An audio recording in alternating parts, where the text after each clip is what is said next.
En el escenario y tenemos con ustedes para continuar a Andrés Palma y Mauricio Flores, que van a presentar diseño y creación de personajes para animación 3D. Gracias. Hola, buenas noches. Gracias por recibirnos, por estar aquí. Gracias a Mino también por echarnos varias flores antes de empezar.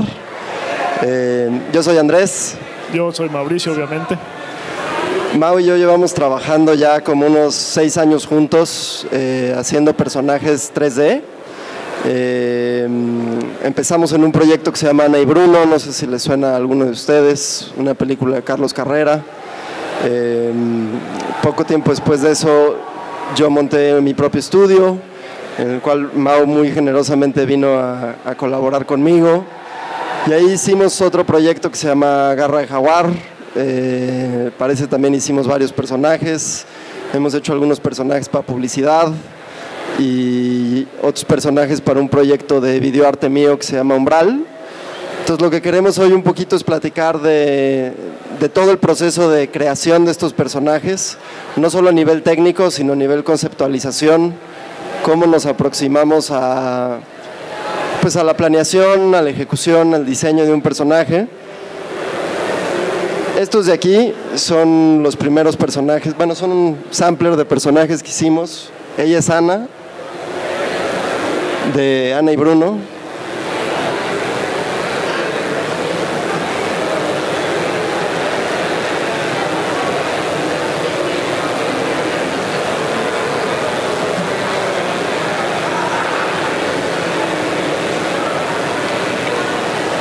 Él es el protagonista de Garra de Jaguar, que se llama Unaidu. Es un niñito mixteca basado en una figura real, bastante mitologizada del siglo VIII.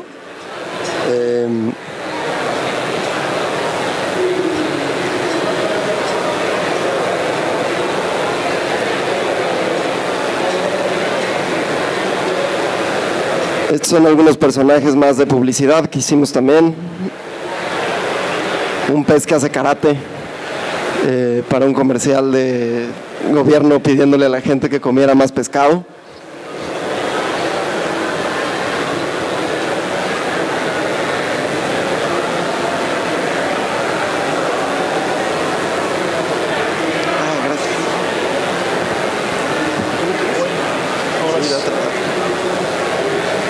Este es un concept nada más que hicimos para una marca que probablemente conozcan, que no puedo mencionar.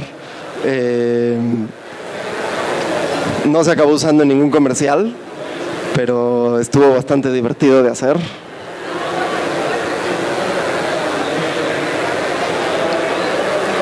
Esa fue ya la imagen que le mandamos al cliente al final. Y este es el proyecto personal del cual igual íbamos a estar hablando. Son personajes un poco más realistas. Es una pieza de videoarte en la que yo llevo trabajando ya varios años. Él es Ignacio.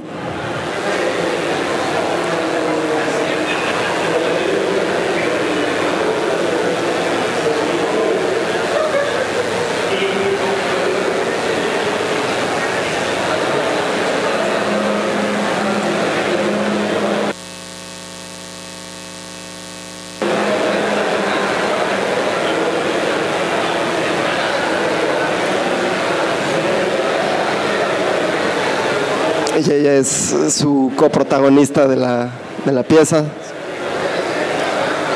Se llama Isolt. Sí,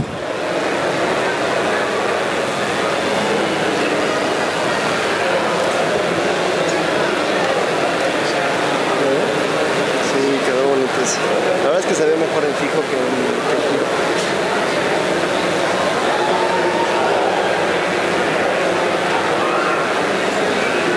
Y bueno, pues a mí realmente lo que más me gusta es hacer monitos. Yo antes de esto hacía pintura, dibujo, todo eso. Y lo que más me gustaba era hacer figura humana. Y cuando me metí a hacer animación, pues también se tradujo de inmediato a hacer personajes. Les enseño un poquito los personajes ya en acción.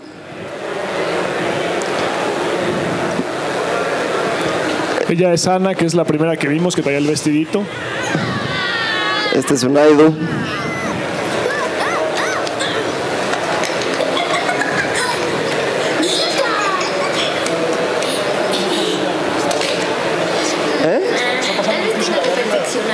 Ay, perdón. Ese no es el material que deberían estar viendo. El material que estábamos viendo aquí. No sé qué sucedió. Regrésate, Ana. Ya, ok, es que... No, más bien... No. Está teniendo un pequeño problema técnico. Denme un segundito. Como que se desvincularon algunos videos, entonces ahorita lo arreglamos rápido y lo vemos de nuevo. Estos personajes, el primero es Ana, que es de la película de Carlos Carrera, que no tarda en estrenarse, y el segundo es de un teaser que hicimos de una producción que se llama Garra de Jaguar, el director es Iván Espinosa. Seguramente algunos de ustedes ya vieron el teaser por ahí porque hicimos una campaña para conseguir fondos a través de la gente y muchos seguramente de ustedes nos ayudaron para poder producir ese teaser. Y si no lo han visto, pues chequenlo, Garra de Jaguar, búsquenlo. Busquen Ana y Bruno, también es un gran proyecto con una historia preciosa. Ya estaremos viéndola en cines muy pronto. ¿Quién de aquí ha hecho animación 3D? Ok, hay bastantes. Para los que no han hecho animación 3D y de repente ven en los videos que estamos pasando una configuración como de redes en las caras, esos son los polígonos que recorren un modelo, ¿no? Recuerden que nosotros trabajamos con polígonos. Son planos, son pequeños planos que en su conjunto forman superficies muy complejas como un cuerpo humano, ¿no?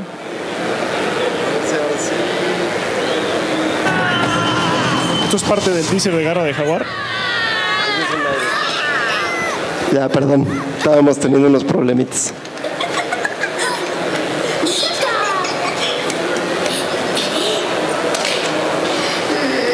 Tal vez tenga que perfeccionar un poco este hechizo.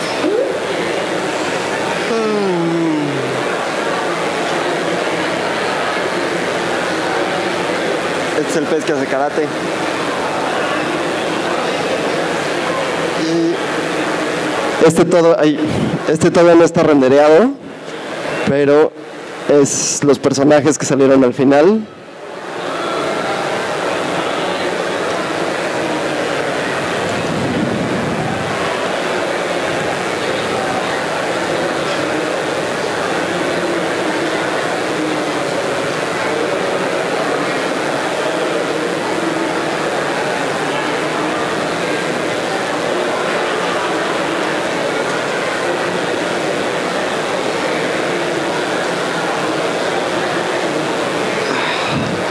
Entonces, bueno, ahorita lo que me gustaría un poquito es hablarles de cómo es que conceptualizamos toda la creación de estos personajes, desde una cuestión puramente verbal hasta ya los modelos 3D totalmente animables. Yo suelo ser muy quisquilloso en ese sentido, igual innecesariamente, pero pues a mí me gusta pensarlos en la mayor medida posible como si fueran personas vivas, tratar de crear la mayor historia alrededor de ellos. Y para eso me guío muchísimo en un cuestionario que estableció este hombre, que es Marcel Proust, un autor modernista del siglo XIX, que escribió en su cama los 7 tomos de A la búsqueda del tiempo perdido, 4.200 páginas, sin salir de su recámara, y que tenía toda una serie de preguntas para establecer todo un perfil psicológico del personaje que van desde, obviamente, de una descripción física, cuánto mide, cuánto pesa, su procedencia, su origen, hasta cuestiones familiares, qué relaciones tiene con su papá, con su mamá, tiene hijos, dónde nació, aquí tengo varias, híjole, no sale. Es importante que durante el proceso de diseño de personaje, antes de empezar a tirar cualquier línea, tengamos muy claro a esta parte, ¿no? El perfil psicológico, el mundo, el contexto que rodea a nuestro personaje, ese universo, las relaciones que tiene con sus similares, ¿de acuerdo? Todo ello nos va a garantizar que el personaje cada vez cobre mayor y mayor vida y sea mucho más claro en nuestra cabeza antes de incluso tirar la primera línea sobre el papel. Preguntas también ya igual un poquito más personales de su cuadro psicológico, qué miedos tiene, de qué es lo que más orgulloso se siente, a quién odia, a quién ama, si alguna vez ha estado enamorado, si tiene recuerdos felices, cómo fue su infancia. Yo suelo escribir varias páginas de cada personaje antes de siquiera ponerme a diseñarlos. Y luego ya hay preguntas incluso un poquito más extravagantes, tal vez como qué guarda en su refri, o qué podría uno encontrar en su bote de basura, o si algún día le llamas un sábado al mediodía, ¿qué está haciendo? Si lo invitas a salir, ¿qué te diría en ese momento? ¿Cómo es que él se imagina, por ejemplo, su funeral? ¿O cómo sería uno de sus cumpleaños? Preguntas así que pueden sonar casi ociosas a la hora de diseñar uno de estos personajes, pero que te ayudan a establecer realmente una línea de todo el personaje, de todo lo que lo constituye, al grado que en cuanto a ti te preguntan ¿cómo reaccionaría esto? Ya sabes la respuesta. O si te preguntan, ¿se pondría este accesorio de ropa? ¿Qué reloj usaría? ¿Qué zapatos traería puestos? La respuesta es automática porque ya tienes todo este cuadro, digamos, del personaje realmente, de lo que implica, de todo su perfil.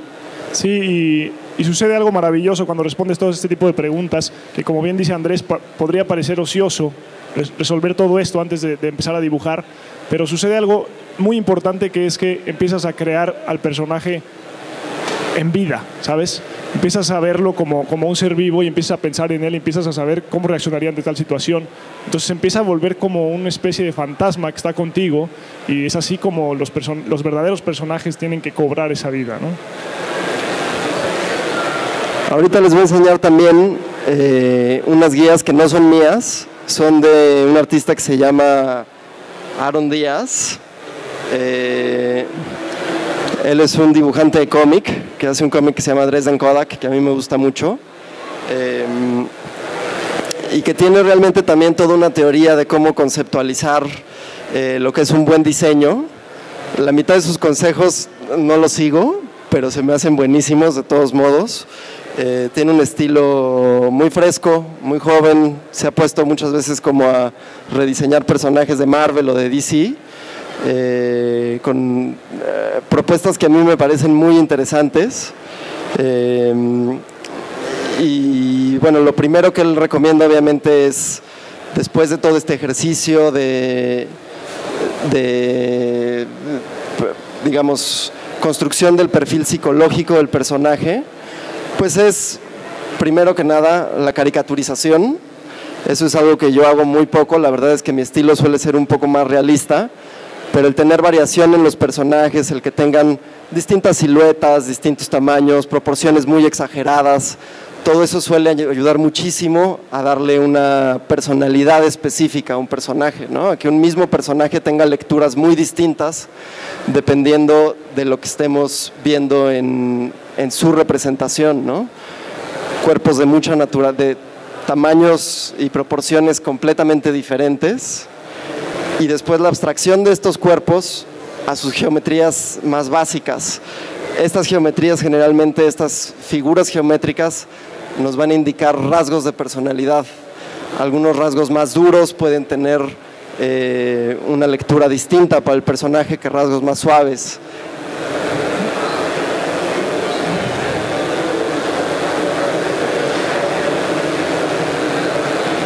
Este es su protagonista. Y de estos dos, de estos últimos dos personajes que pone, esto todavía está bueno.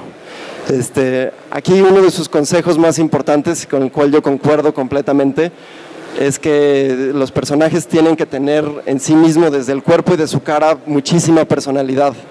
Si están dependiendo de los accesorios, del pelo, de cualquier elemento adicional para que el personaje sea identificable, pues ya están fallando de alguna manera. El personaje sin ropa ya debería de tener una lectura clarísima de su personalidad, de su silueta,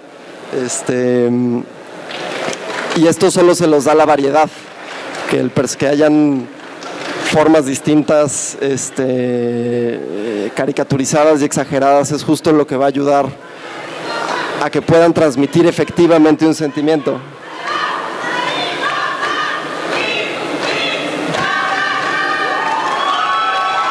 Ahí también está buena la fiesta.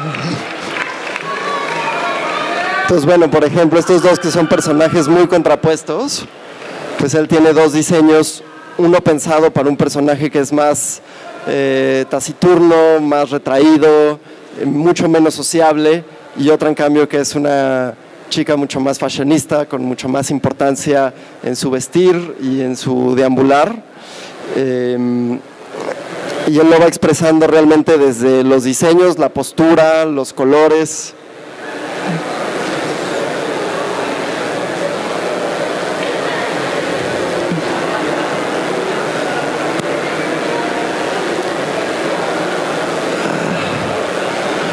Aquí ya se mete un poco una cuestión de diseño de color, repetir ciertos patrones para también generar iconografías específicas a cada personaje. Y con frecuencia abstraer elementos que ya son casi subconscientes al diseño del personaje, pero que acaban influyendo en la percepción que pueda tener el lector de todo lo que esté ahí. En fin, esta es la pregunta más importante también. Entonces, ¿qué es lo que este diseño, esta vestimenta, esta figura, estas facciones les comunican de un personaje, ¿no? ¿De qué manera transmites con todo esto pues una personalidad distintiva para cada uno? Entonces, cuando estaba yo haciendo los diseños de los personajes que les mostraba hace rato, una vez que ya tenía como su perfil un poco psicológico más armado, pues lo primero que hice fue meterme a buscar referencias. Como les decía ahorita el buen Mino, que es una parte fundamental de este trabajo. Estas son las referencias un poquito del mundo en el que yo quería que vivieran estos personajes. Estas son fotografías de larga exposición en el metro de Moscú, de Alexei Titarenko. Estas son referencias de Eraserhead, de David Lynch, no sé si han visto esa película, pero todo el feel de la pieza es una cosa medio oscura, medio kinky, surrealista. Estos son cuadros de George Tucker que me gustan mucho, tienen como una carga psicológica muy clara de personajes en entornos con cierta carga de angustia muy presente. Y estos son cuadros de Paul Delvaux, también de un entorno medio surrealista con mucho erotismo. Para los personajes, propiamente, para ellos quería figuras muy largas, como estas de Giacometti. También estaba buscando que fueran personajes bastante angulosos, con proporciones medio descuadradas, como esta cosa medio de adolescencia en la que todo el mundo nada más tiene rodillas y codos. Estos son de Egon Schiele, que fue probablemente para el personaje del hombre, para Ignacio, la referencia más importante con la que estuve trabajando. En particular. Y quería que tuvieran también cierta carga sexual. La pieza tiene un poco de esos componentes y entonces no quería eliminarlo de los diseños. Estos son de Jan Saudek, que es un fotógrafo de Europa del Este que a mí me encanta y fue mucho sobre todo del vestuario. Incluso esta pieza, la blusa quedó íntegra en el personaje de la chica.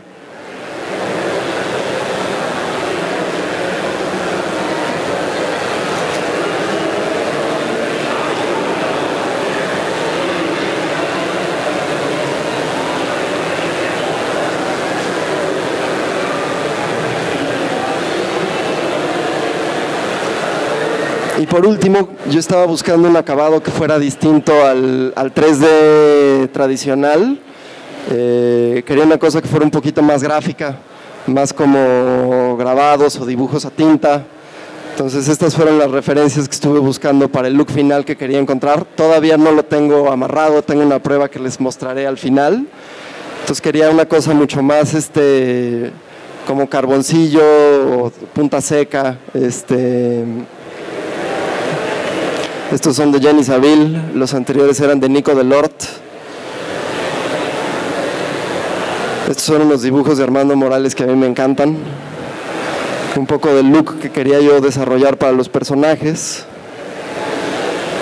Y bueno, pues ya con todo eso en mano, yo me puse a dibujar, a intentar sacar las referencias de los personajes que yo quería, a ponerlos en distintos entornos, todavía como haciendo mucha exploración de las formas que iba a tomar cada uno de ellos. Estos fueron los primeros dibujos de Isolde que me empezaron a gustar, que yo sentí que ya iba a hacer algo por ahí.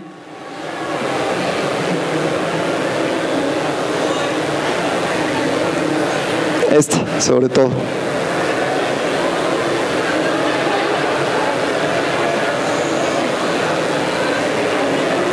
Y bueno, pues ya con esos dibujos, con todo ese trabajo un poquito de preparación, de preproducción, digamos, pues ya lo que sigue para mí es la parte más divertida, que es propiamente ser los modelos. Entonces les voy a enseñar un video que es un timelapse, la verdad, bastante truqueado, del proceso de creación de estos dos personajes, y es bastante trucado porque el timelapse completo duraría como 1 hora y no vale la pena mostrárselos. Pero entonces empiezo haciendo un esqueleto bastante sencillo. Perdón, otra vez falló este video. Es importante que chequen algo que a mí me parece muy curioso sobre el trabajo de Andrés. Estamos muy acostumbrados en el medio de la animación a este bombardeo de Pixar, de Disney, de DreamWorks. Si tú buscas cómo diseñar personajes en internet, encuentras el típico... lo primero que tienes que hacer es pensar si es un triángulo o es una esfera, ¿no? Y si es un triángulo es malo y si es una esfera es bueno porque es redondo y los triángulos te pican y etcétera, ¿no? Es cierto, y son cosas que funcionan y son cosas que están probadas durante ya muchísimos años, de los 40 que Disney hizo Blancanieves, ¿no? Pero necesitamos refrescar esas cosas, necesitamos generar nuevas propuestas. Entonces también se vale que nuestras referencias dejen de ser lo que ya hicieron estos grandes estudios y empecemos a checar referencias a través de artistas en la historia, ¿no? Quizá una estética a la que no estemos tan acostumbrados y que nos cueste trabajo digerir en un principio, pero tenemos que proponer, tenemos que empezar un poquito a romper esas reglas y a generar nuevas ideas, porque la verdad es que ya están muy gastadas. No sé si les pasa, y es un fenómeno que es real y que ocurre ahora, que ustedes van al cine y ven una película de DreamWorks, de Pixar o de Blue Sky, y si no les ponen al principio quién la hizo, ustedes dirían que cualquiera de ellos la pudo haber hecho, porque todos hacen exactamente lo mismo, todos diseñan los mismos personajes. Entonces es importante que empecemos a buscar referencias por otro lado, ¿ok? Entonces, ahora sí el video. Entonces, este es un programa que se llama ZBrush, que es probablemente donde yo paso la mayor parte de mi tiempo, entre este y Excel, desgraciadamente. Pero es un programa de escultura. Vino a cambiar mucho del proceso de modelado para los que hayan hecho animación. Entonces esto es como si fuera una escultura de Super Sculpey. Esta es como la fase de armatura, que es como poner los alambres sobre los cuales se va a ir untando toda la plastilina o el barro o el yeso.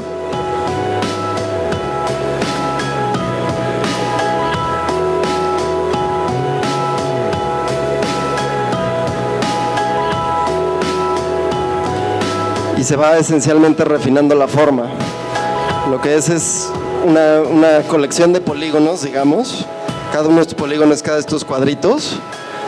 Y el programa lo que hace es nada más irle añadiendo y añadiendo polígonos a una forma original para ir refinando esa forma hasta que puedas poner todo el detalle de una cara o de una mano o pues de cualquier elemento que necesite el personaje.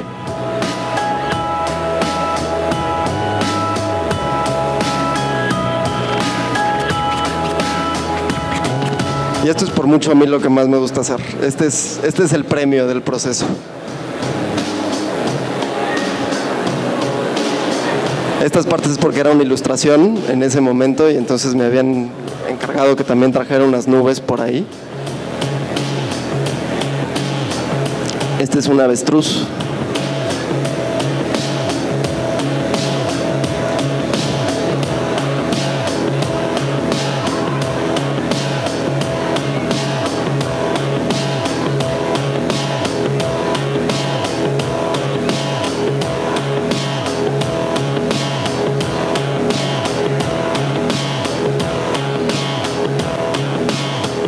Y bueno, pues como verán el video sí está en fast forward porque si no nos podríamos quedar un ratote.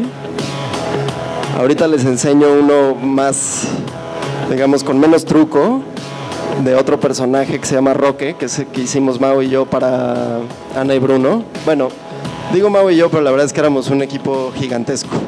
Los diseños originales eran de Carlos Carrera, los trabajó después un artista que se llama Emi Hernández, que es talentosísima. Había un equipo de modelado como de 4 o 5 personas, entonces de Rick también.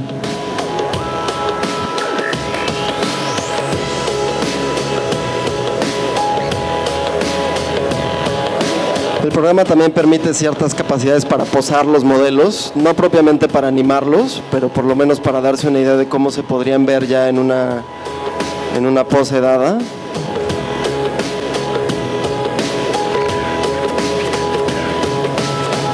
Así como de la creación de esqueletos básicos para este mismo trabajo de posarlos. En eso Mau al ratito les va a enseñar los rigs que le hizo para los personajes, que son mucho más sofisticados que este. Este es algo bastante básico.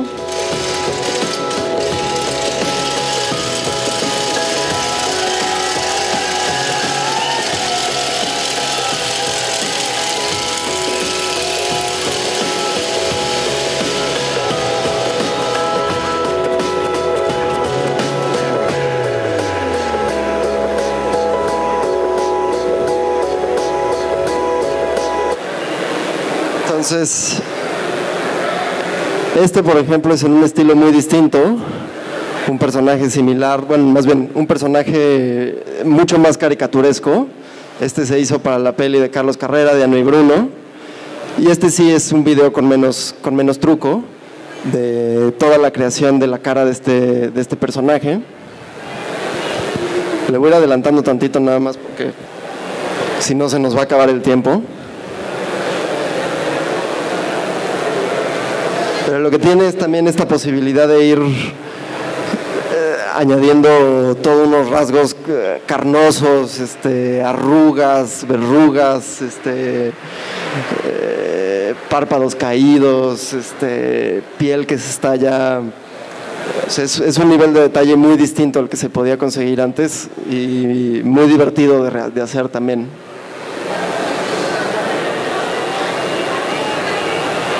El resultado final queda más o menos así.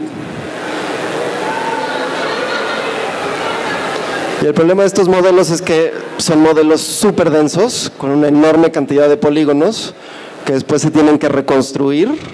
Es un proceso que se llama retopologización, del cual Mino estaba hablando hace rato también. Es algo que, por lo que veo, tú también tienes que hacer para las cosas que captan con LIDAR, con un láser. Cuando alguien escanea en 3D un objeto, pues después se tiene que reconstruir para que sea utilizable la animación. Este modelo de aquí, por ejemplo, han de haber sido como 15 millones de polígonos, o 16, y se tuvo que reducir a que eran ya pues 4.000 o 6.000 polígonos, para que sea animable, porque si no los modelos son realmente demasiado pesados y demasiado inaccesibles para un animador. Igual algún día tenemos computadoras que los puedan operar en tiempo real, pero ahorita son prohibitivos.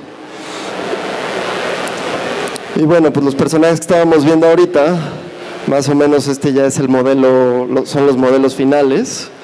Los hacemos en esa pose en T medio aburrida, ¿sí? Que salen todos. Para que sean rigueables, que eso es lo que les va a enseñar Mauricio ahorita.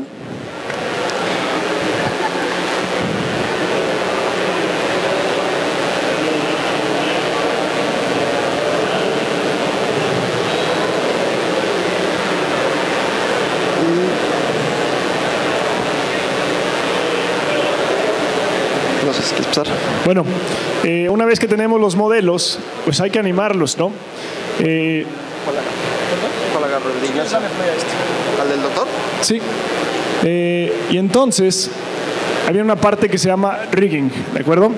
El rigging no es más que diseñar una interfaz que está constituida de huesos, de expresiones faciales y de controladores que operen esos huesos y esas expresiones para que los animadores puedan darle vida al personaje, ¿ok?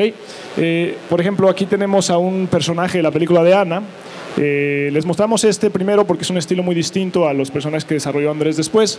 Este es un estilo mucho más cartoony, mucho más caricaturizado. Y lo que ustedes están viendo es cómo en el software digital que utilizan los animadores podemos controlar cada parte de la cara de este personaje, ¿no? Esta es la fase de rigging. Tiene que ser una interfaz que, como todos sabemos, una interfaz debe ser buena, debe ser intuitiva, debe ser clara.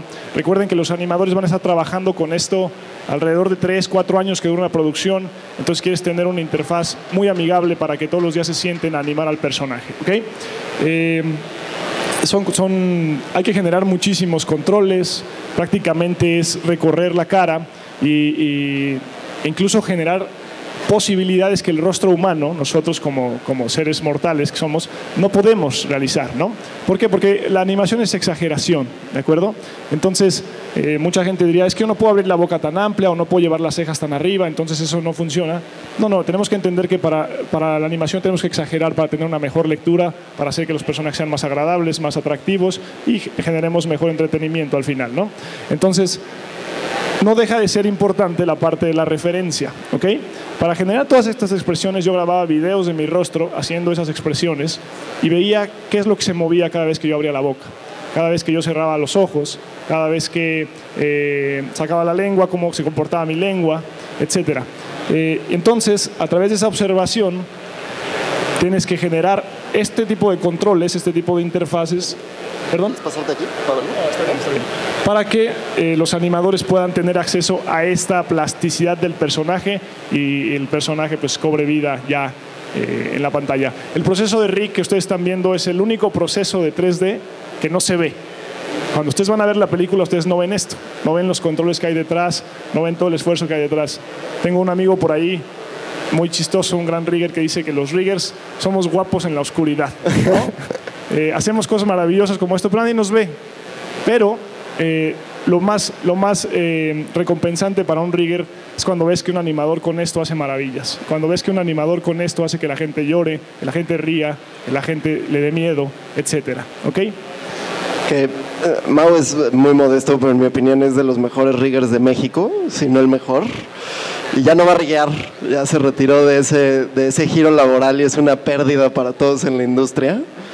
Pero como podrán ver, realmente es un modelo con una enorme capacidad de rango actoral, que es lo que están buscando, ¿no? Que el modelo realmente pueda tener muchísimas posibilidades de poses, de actuaciones, de expresiones para transmitir de nuevo todo este sentimiento pues al espectador. Al final de las cuentas lo que estamos intentando hacer es justo contar una historia y pues esta es una de las herramientas más importantes, ¿no? Es así que la marioneta de la animación.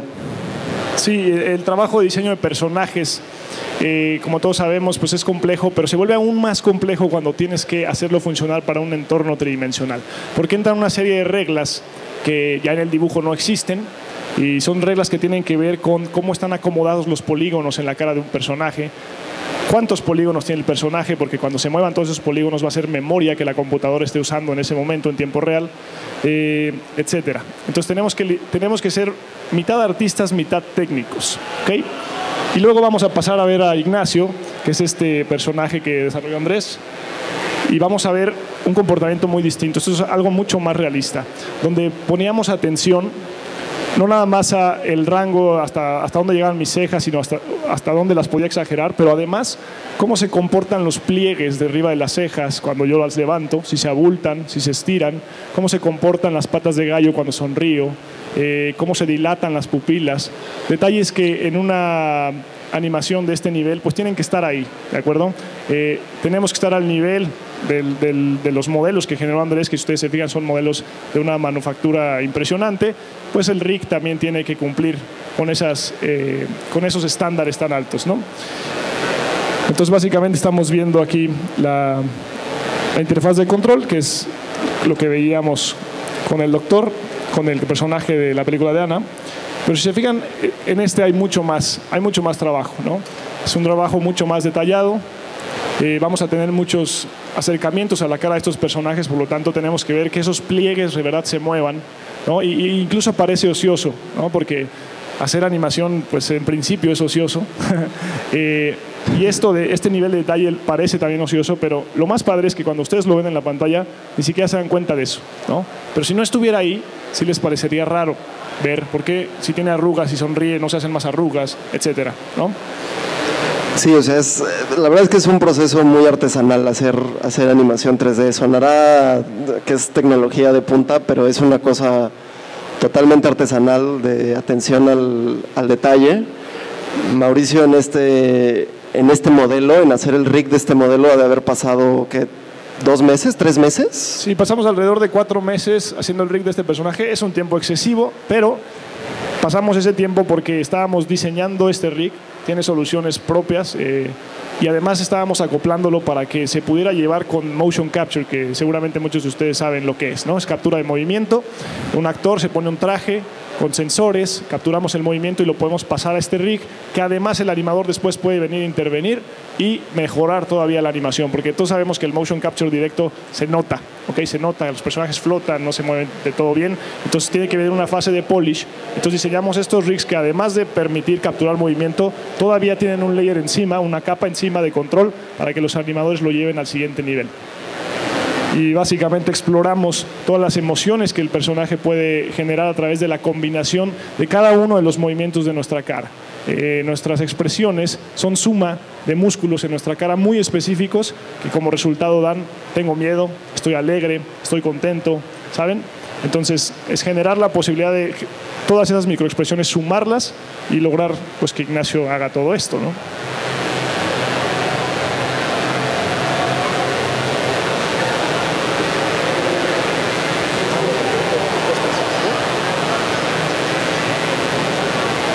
Y bueno, pues esa es un poquito la etapa en la que tenemos estos personajes ahorita. Todavía apenas estamos empezando a animarlos. Ya tenemos algunas pruebas de look development, lo que les había dicho, cómo se va a acabar viendo al final. Que estaba yo buscando esta cosa medio de grabado, entonces tuve que intervenir los modelos bastante severamente para que empezaran a dar ese look, pero más o menos así se está viendo ya. Este es el primer render que saqué hace poquito. Igual y si nos vuelven a invitar en un año, lo que sea, ya podemos traer secuencias animadas y rendereadas de todo esto. Pero bueno, pues mientras tanto, esto es lo que hemos hecho como en diseño y creación de personajes para 3D. Y más bien es saber qué dudas pudieran tener ustedes, tienen alguna pregunta o lo que fuera.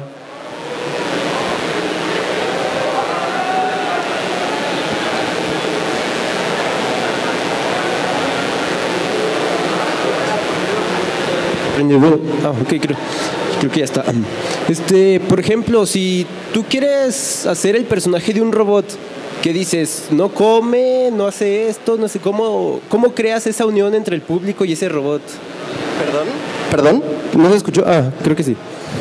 Si tú quieres hacer un robot, pero pues él no es humano, no come, no hace tal cosa que los humanos sí. ¿Cómo puedes hacer tú esa unión entre el público y el robot? O sea, que se sientan sincronizados, pues, que digan, oh, yo soy ese robot. Pues, digo, hay muchos tipos de robots, obviamente, que tienes desde los ejercicios que se están haciendo ahorita en películas como esta de Ex Machina, que es un cyborg casi humanoide, hasta Wall-E, por ejemplo, ¿no? Y Wall-E es un diseño increíble de un robot que comunica muchísimo con una simplificación de elementos muy bien lograda, ¿no? Tienes las cejas, la posición de los ojos, la curvatura de la espina dorsal. Si quieres realmente poder aprovechar para un personaje de esa naturaleza una emotividad, los mejores aliados son la antropomorfización de ciertas características específicas que te permitan traducir justo una posición de ojos, por ejemplo, o un lenguaje corporal, y la exageración y caricaturización de esas facciones. No sé si eso contesta tu pregunta un poco. Pues sí, más o menos. Hola, buenas noches. Mi pregunta es, ¿cuánto tiempo les toma aproximadamente esculpir un personaje, hablando del proceso estrictamente digital, desde que abres ZBrush hasta que lo tienes listo para mandar a animar? Depende mucho qué personaje. Por ejemplo, un personaje como el que estábamos viendo al principio, a ver.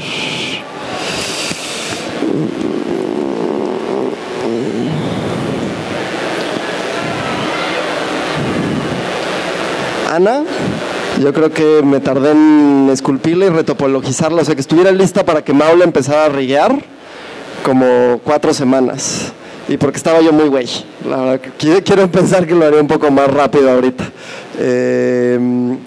Unaidu, por ejemplo, el personaje que viene justo después de ella, ese estuvo mucho más rápido, ese estuvo en 2 semanas fuera del pelo. El pelo sí estuvo un poquito más tardadón. El pez karateca que sale ahorita, la escultura estuvo como en 8 días y el rig, ¿qué habrá sido? ¿Como 2 semanas? No, ¿1 semana? 1 semana de sufrimiento, pero eso es también porque la publicidad tiene otros tiempos. La verdad depende mucho de qué proyecto tengas, de cuántos permisos tengas para trabajarlo. Hay proyectos con cuotas mucho más apretadas, o sea, publicidad, por ejemplo, si tienes 10 días para hacer un modelo, te sientes rayado. Cine, pues son ya más, igual y 3 semanas, bueno, depende del estudio también. Nosotros manejábamos cuotas como de 3-4 semanas, y ya los personajes de Umbral, los del final, o sea...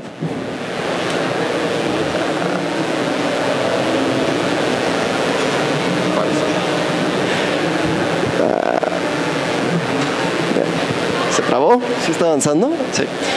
Ella, yo me tardé en esculpirla como 3 meses, yo creo.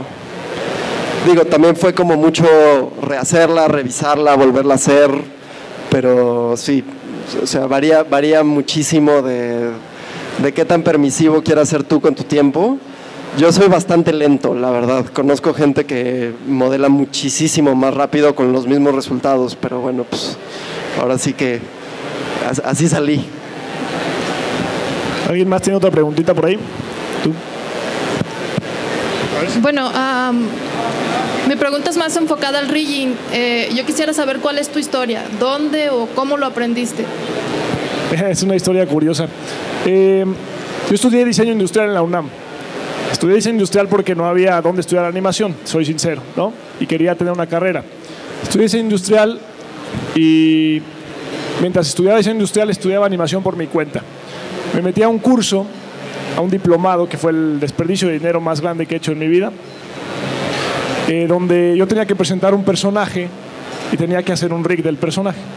La primera vez que alguien me habló de rig, yo la verdad es que dije, yo no quiero hacer eso, ¿no? Me asustó, porque es una parte que combina lo artístico y lo técnico y es una carga muy, muy pesada, ¿no? Además, es el único proceso que no se comparte entre programas. Es el único proceso que si tú llegas a un estudio donde usan 3D Max, tienes que aprender a riggar en 3D Max. Y todo lo que aprendiste de rig en 3D Max no sirve para riggar en Maya, ni sirve para riggar en Blender, ni sirve para riggar en otro. Entonces, es el único proceso que tienes que aprender de nuevo el software, ¿no? Entonces, lo que hice, según yo muy inteligente, fue comprar un libro especializado en rig, ¿no? Entonces dije, con este libro voy a seguir la receta y voy a riggar a mi personaje. Pero lo curioso fue que mientras leía el libro me fue fascinando el tema, ¿no? Porque es un tema que a mí me retó. Yo nunca tuve un perfil técnico, ¿no? Yo tengo un perfil artístico totalmente, pero el reto técnico que exige rig me gustó mucho, y entonces hice tan bien el rig de este personaje que era de mi curso, que la primera vez que tuve un empleo fue la pieza de mi demo que más destacó, y me dijeron, queremos que seas generalista, pero queremos que los rigs del estudio los hagas tú, ¿no? Y así fue como llegué a rigging, ¿no? Cabe mencionar que rig es también, yo creo que es justo el punto en el que se encuentra el arte y la técnica. O sea, no la técnica, la parte técnica del proceso de creación y la parte artística. Realmente los buenos riggers tienen una combinación muy completa de ambos mundos. En México escasean, no hay, bueno, en todo el mundo, pero en México conozco pocos realmente buenos. Mau es obviamente mi rigger favorito. Ya tenemos como una comunicación muy directa de lo que necesita cada uno, pero no es nada más intimidante, es más bien que requiere un perfil muy completo de artista técnico en ese sentido. Bueno, yo quería preguntar del render, si alguno de ustedes lo hizo, el del final. Sí, ese lo hice yo. Está genial. Gracias. Para empezar. Muchas gracias. ¿Lo haces también en el mismo 3D Max o...? No, el programa que ustedes vieron ahorita es Softimage. Y el render ese que viste fue bastante ridículo de mi parte porque fueron 3 motores de render para sacar pases diferentes. Entonces, algunos pases salieron de Arnold, un pase salió directamente de Mental Ray y un pase salió de Renderman. Y ya juntos se combinan para hacer esa imagen, que la puedo enseñar más bien para no... Sí. ¿Y cuánto tiempo te llevó? El render en sí, como fue un still, fue muy rápido. Las texturas fueron un dolor de cabeza. El render tomó más o menos como estructurar los shaders y los pases y componerlo fue 3 días, una cosa así. Pero las texturas sí para estos personajes son un dolor de cabeza, la verdad. Hay un chico en mi estudio que lleva haciendo las texturas nada más de los escenarios como 1 año, creo ya. ¿Es por el toque, lo están aparte volviendo a modelar para que salga la textura o cómo? Parte sale desde ZBrush, parte se pinta en un programa que se llama Mari, y parte ya es nada más el look final de la integración en compuesto. Entonces es variadito. Y pregunta, ¿por qué ya no vas a hacer rigging o...? Bueno, porque mi tirada siempre ha sido ser director. A mí me gusta contar historias y me surgió una oportunidad que seguramente el próximo año por acá en Campus Party les voy a platicar de ese proyecto y ya estoy más bien ahorita como director, ya dejé esa parte del rigging. Que el proyecto está increíble, la verdad. Yo quería que platicáramos nada más de ese proyecto, pero Mau no se dejó en esta ocasión. Igual el año que entra viene más flexible al respecto, pero síganlo. Iba a hacer una pregunta. A mí me interesaría que me pudieran dar un consejo o que nos pudieran dar un consejo del proceso de esculpir al rigging. ¿Cuáles serían los errores más comunes que se pudiera evitar? De esos que dicen, pues si alguien me hubiera dicho, me hubiera ahorrado meses de chamba. Está buena esa pregunta, ¿eh? Bueno, yo creo que el mejor consejo es que trabajen juntos siempre, ¿no? Tanto animador como rigger, como modeler, es que realmente es una disciplina tan vasta y se juntan tantas disciplinas que es muy difícil tener un resultado como estos si no tienes a la gente ahí trabajando, ¿no? Porque tiene que ser un contacto inmediato y un contacto personal. Andrés está esculpiendo un personaje y en la escultura yo puedo intervenir o no, pero ahí no hay tanto porque es meramente artístico. Pero cuando viene la parte de introducir la técnica del 3D sobre esa escultura, que es el proceso de la retopología, estamos en constante comunicación. Andrés retopologiza una zona y me dice, oye, ¿cómo ves la disposición de los polígonos aquí en el pliegue que tengo en la cara, por ejemplo? ¿Te va a funcionar a ti para generar las expresiones? Y entonces yo checo eso y le digo, no, hay que corregir esto, hay que mover este punto para acá, o hay que agregar más resolución, etcétera. Sí, definitivamente es una cuestión muy de comunicación. Por eso yo voy a extrañar tanto a Mau como Rigger, porque después de 5 o 6 años de hacer, no sé, pero hemos hecho igual unos 20 personajes juntos.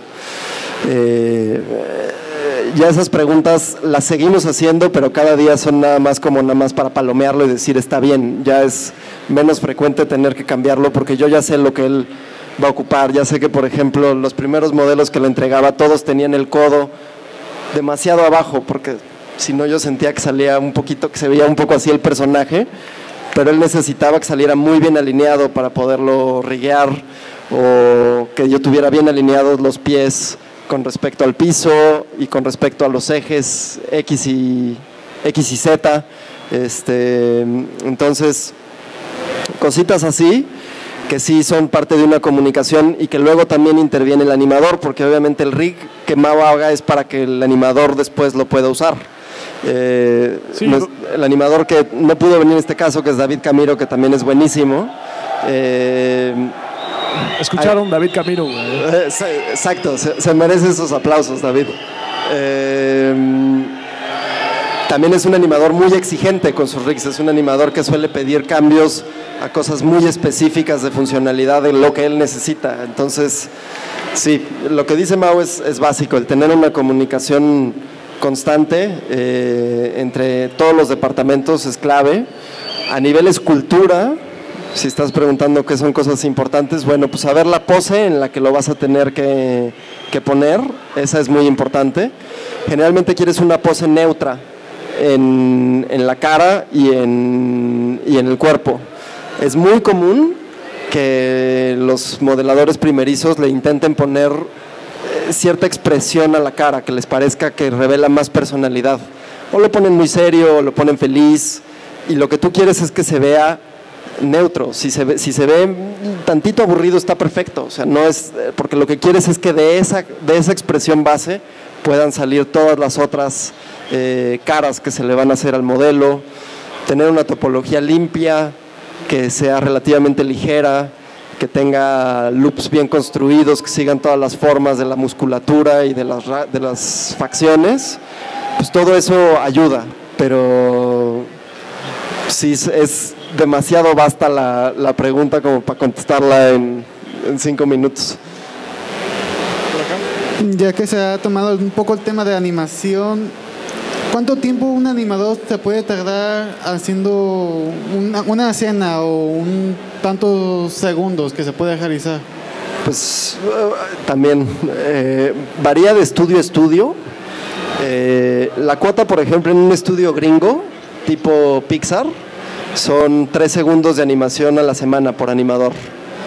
La cuota de los proyectos que nosotros hemos hecho, como Ana y Bruno, Garra y Jaguar, ha sido como 5 o 6 segundos por semana, pero conozco estudios que manejan 5 o 6 segundos al día y depende mucho de las realidades económicas del proyecto, depende mucho de la calidad que se quiera conseguir, del tipo de animación que se esté buscando. Si es una escena en la que hay 6 personajes interactuando en una pelea física y se están dando patadas, pues obviamente es mucho más tardado que una como la que vieron hace ratito de Ignacio, en que se están nada más medio despertando de su escritorio. Eso es muy determinante, pero yo en mis proyectos generalmente manejo una cuota como de 1 al día, 1 segundo al día.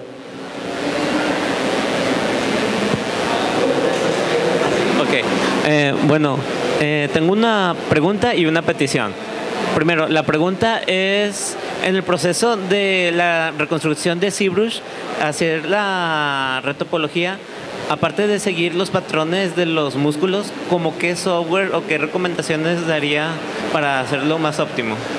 Bueno, Mau y yo tenemos preferencias de software distintos. Yo odio retopologizar en ZBrush. No, eso tampoco le gusta a Mau. Mau es un chico de Blender al día de hoy. Que Blender tiene muy buenas herramientas de retopología. Yo no lo he usado. He oído buenas cosas de 3D Code. En lo personal, yo uso uno que se llama Topogon, que está hecho solo para retopologizar. Es lo único que hace. Tengo por aquí un videíto incluso de Topogon, no mío, de Leo Covarrubias. Déjenme ver si lo encuentro.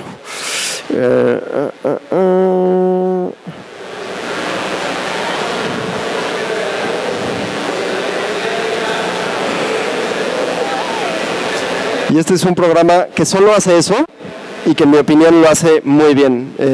¿Ya? 5 minutos.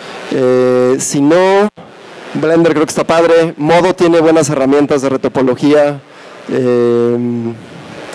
ZBrush, por lo menos yo cuando lo intenté hacer, o sea, hice un par de modelos retopologicé en ZBrush, pero ya no lo he vuelto a intentar en 4 años. Yo creo que ya no lo he tocado para eso.